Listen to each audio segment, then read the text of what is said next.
دي اهم الكلمات اللي انت لازم تبقى عارفها في هدومك بالانجلش. طيب بنطلون يعني تراوزرز، تراوزرز، تراوزرز. بص النطق بتاعي تي مع الار، تراوزرز، تراوزرز. ولو البنطلون ده جينز يبقى اسمه ايه؟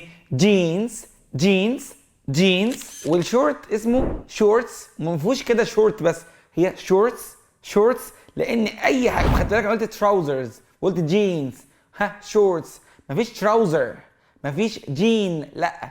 اي حاجه مكونه من جزئين بنعملها دايما انها بلورال، جمع يعني. والتيشيرت ده اسمه، مش ده هو كان على التيشيرت عموما، اسمه تي شيرت، تي شيرت، تي شيرت. جاكيت، جاكيت، جاكيت. فستان اسمه دريس. بص الدي مع الار عملت ازاي؟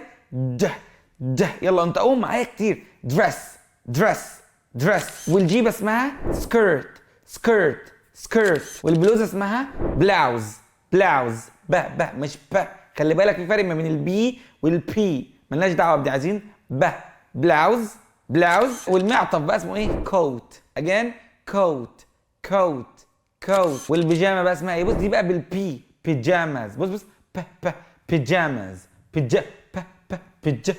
ما قلتش بيجامه، هي في العربي بيجامه لكن هي في الانجليش بيجاماز، بيجاماز. ودي برضو جمع عشان فيها جزئين، الجزء اللي فوق والجزء اللي تحت. والبدله اسمها سوت، سوت، سوت. في بقى اللي بيبقى الكات ده اسمه فيست، فيست، فيست. والبلوفر اسمه ايه؟ بلوفر، اجان. بص الار والبي ها والاو، بلوفر. ما قلتش بلوفر، بلوفر، بلوفر، بلوفر.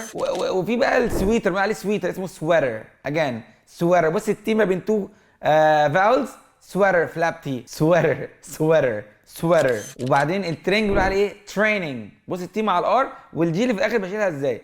تريننج، تريننج، تريننج. انت كده حفظت معايا 15 كلمه. ركز بقى معايا بنفس اللي احنا بنعمله ده كل يوم، احفظ لك من 10 15 كلمه، والله العظيم الانجليش بتاعك هيبقى في حته ثانيه. ولو انت مش عارف تحفظ منين، فكتاب فوكابي اهم 3000 كلمه ده كتابي ها، اهم 3000 كلمه حياتيه. هتشوف الكلمات تسمعهم بصوتي، تحطهم لك في جمل، تحل عليهم اكسرسايز، وهتبقى زي الفل. سلام.